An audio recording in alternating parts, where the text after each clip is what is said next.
Praise the lord.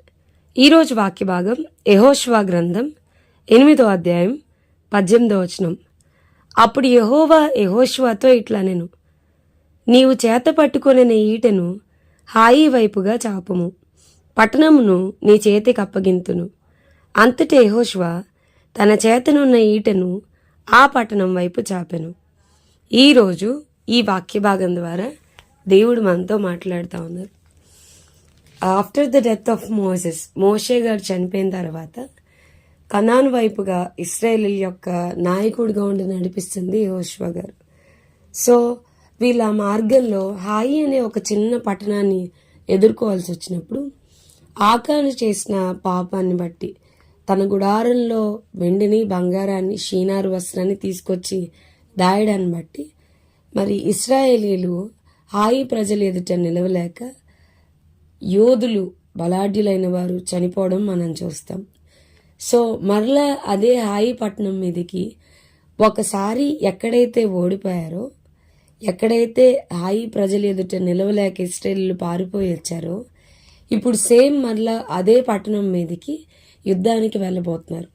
వెళ్ళకముందు వారి మధ్య ఉన్న పాపము, శపితమైన దాన్ని నిర్మూలించుకోవడం మాత్రమే కాకుండా దేవుడు చాలా స్పెసిఫిక్గా యెహోషువ గారితో నీ చేతిని హాయి పట్టణం వైపు చాపమని దేవుడు చెప్పడం మనం చూస్తాం.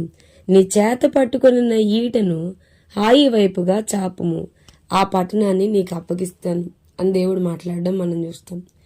యోబు గ్రంథం 11వ అధ్యాయం 13వ వచనంలో నీ చేతులు చాపము, అప్పుడు నీవు నిర్దోషిగా ఉంటావు, తర్వాత నమ్మకంకు ఆస్పదం కలుగుతూ ఉండిద్ది అని దేవుడు చాలా విషయాలు యోబు గ్రంథంలో చేతులు ఆయన వైపు చాపడం వల్ల ఏంటి యూస్, ఏంటి ఉపయోగం అనేది ఆయన మాట్లాడుతూ వచ్చారు. మనం చూస్తే మోషే గారు మరి అమాలేకీల మీద విజయం రావడం కోసం నిర్గమకాండం 17వ అధ్యాయంలో తన చేతులు ప్రభు వైపు చాపడం మనం చూస్తాం. తన చేతులు బరువెక్కినప్పుడు హూరు, అహరోన్లు మోషే గారికి మరి హెల్ప్ చేయడం మనం చూస్తూ వస్తాం. గొప్ప విజయం. అప్పుడే మోషే గారు దేవునికి యెహోవా నిస్సి, ఆయనే మన ధ్వజము అనే పేరు దేవునికి పెట్టడం మనం చూస్తూ ఉన్నాం. ఈ అడ్రస్డ్ హిస్ గాడ్. తన దేవుడు ఏమై ఉన్నాడనంటే నా దేవుడు యెహోవా నిస్సి అని చెప్పాడు.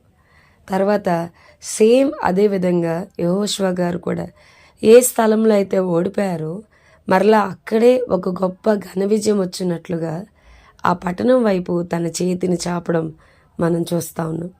యుద్ధంలో హాయి పట్టణం మీద దేవుడు విజయాన్ని ఇచ్చేంత వరకు, హాయి ప్రజల మీద గొప్ప విజయధ్వని మోగించేంత వరకు, పట్టణంలో ఉన్నది ప్రతి ఒక్కరిని కూడా నిర్మూలించేంత వరకు మరి తన చేతులు యెహోషువ గారు చాపడం, ఇశ్రాయేలీలు గెలిచేంత వరకు, అమాలేకీల మీద దేవుడు గొప్ప విజయాన్ని ఇచ్చేంత వరకు మోషే గారు తన చేతులు చాపడం మనం చూస్తున్నాం. సో బైబిల్లో చేతులెత్తి ప్రార్థన చేయడం, చేతులు ప్రభు వైపు చాపడానికి చాలా గొప్ప వాల్యూ ఇచ్చింది. It has a vital role. So మనం ఎక్కడెక్కడైతే ఓడిపోతున్నామో, ఎక్కడెక్కడైతే శత్రువు గెలిచిపోతున్నాడో, శత్రువును జయించడానికి తగిన బలం కానీ సామర్థ్యం కానీ మనకు లేనప్పుడు, సమస్యలు ఎక్కువగా ఉన్నప్పుడు మనం చేయాల్సిన పని మన చేతులు ప్రభు వైపు చాపడం. It has a symbolical meaning, symbolical representation కదండి. నా వల్ల ఏమీ లేదు ప్రభా, నేనేమీ చేయలేను ప్రభా, నీకు లొంగిపోతున్నాను, నువ్వే నా దిక్కు అని చెప్పడానికి ఇదొక సాదృశ్యంగా మనం చూడొచ్చు.